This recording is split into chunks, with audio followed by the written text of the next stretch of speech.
जय श्री कृष्ण बंधुओं। आज हम सुनेंगे महाशिवरात्रि की व्रत कथा और उससे जुड़ी जानकारी। तो सबसे पहले हम उनसे जुड़ी जानकारी ही जान लेते हैं। हिंदू धर्म में महाशिवरात्रि व्रत और पूजन करने के बाद महाशिवरात्रि की व्रत कथा पढ़ना बहुत महत्वपूर्ण माना जाता है।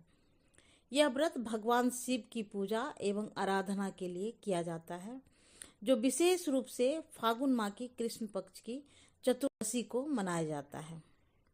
इस दिन शिव भक्त उपवास रखते हैं, रात्रि को जागरण करते हैं, भगवान शिव के मंत्रों का जाप करते हैं। महाशिवरात्रि का व्रत करने से व्यक्ति के सभी पाप समाप्त हो जाते हैं और उसे मोक्ष की प्राप्ति होते हैं। इस दिन विशेष रूप से शिवलिंग के अभिषेक और पूजन किया जाता है। यह दिन आत्मा से शिव स्वरूप से मिलन का एक आध्यात्मिक माना जाता है। सबसे पहले विधि पूर्वक महाशिवरात्रि का पूजन करें और फिर महाशिवरात्रि की व्रत कथा पढ़ें अथवा सुने। तो अब सुन लेते हैं महाशिवरात्रि की व्रत कथा। शिव पुराण के अनुसार एक नगर में चित्रभानु नाम का एक शिकारी, उस पर साहूकार का बहुत कर्ज था। कर्ज न चुकाने पर एक दिन साहूकार ने उसे बंदी बना लिया। उसे दिन शिवरात्रि थी। वह भूखा प्यासा रहा और दिन भर भगवान शिव का स्मरण करता रहा। शाम को साहूकार ने चित्रभानु को छोड़ दिया और एक दिन के अंदर कर चुकाने को कहा। फिर चित्रभानु इस हालत में जंगल की ओर चला गया ताकि कोई शिकार मिल जाए। रात हो गई थी और कुछ भी नहीं हाथ लगा था।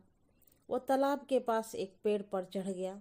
थोड़ा पानी लेकर वह बेल के पेड़ पर था। उसे पेड़ के नीचे एक शिवलिंग था। इस बात से वह ज्ञात था क्योंकि वह शिवलिंग बेलपत्रों से ढका हुआ था। उसने दिन और रात कुछ नहीं खाया। ऐसे में उसने शिवरात्रि का व्रत हो गया। रात और होने लगी, तभी एक हिरनी तालाब के पास पानी पीने आई। वह हिरनी गर्भवती थी।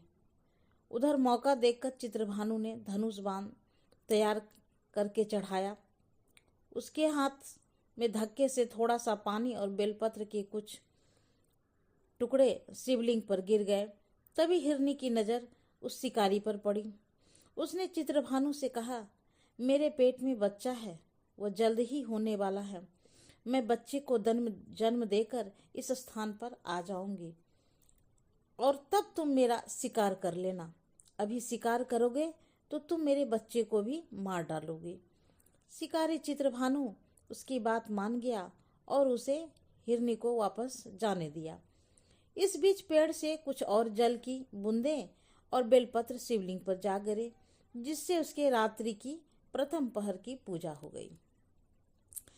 कुछ समय बीता। वहां से एक और हिरनी गुजर रही थी। तभी चित्रभानु ने उस पर निशाना साधा।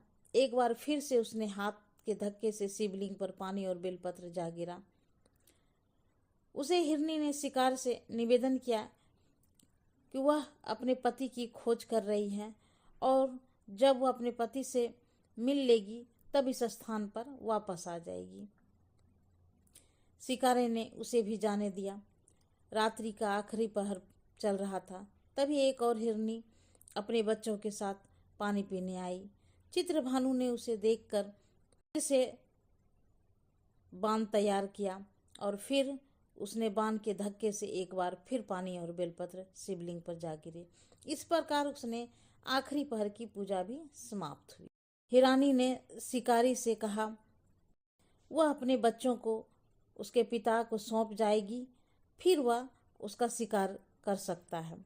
शिकारी बोला कि इससे पहले भी मैंने 2 शिकार को जाने दिया है, अब मैं गलती नहीं करूँगा। हिरनी बोली, मैं वचन देती हूँ, मैं जरूर लौट कर आऊँगी। हिरनी ने ऐसा कहने पर उसने उसे जाने दिया और इधर शिकारी की शिव पूजा और रात्रि जागरण अनजाने में हो गया। फिर सुबह हो गया और वहां से एक हिरन गुजरा। शिकारी को देख हिरन ने कहा, अगर तुमने 3 हिरन और उनके बच्चों का शिकार किया तो तुम मुझे भी मार डालो।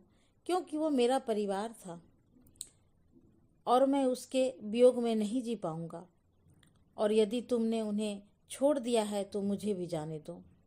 मैं उनसे दोबारा मिलकर फिर इस स्थान पर वापस आ जाऊंगा। तब तुम मेरा शिकार कर लेना। इस प्रकार शिकारी ने पूरी रात की घटना हिरन को बताई और उसने उसे हिरन को भी जीवन दान दे दिया। शिवरात्रि का व्रत करने और अनजाने में भगवान शिव का पूजन करने से शिकारी का मन निर्मल हो गया और वह पाप मुक्त हो गया। कुछ समय बाद वह हिरन अपने पूरे परिवार के साथ शिकारी के सामने आ गया और कहा कि वह उनका शिकार कर ले, जिससे उसका वचन पूरा हो जाएगा। उसे हिरन परिवार की वचनबद्धता देखकर चित्रभानु हैरान हुए। आत्मग्लानि के कारण चित्रभानु ने उन्हें छोड़ दिया और जीवन दान दे दिया।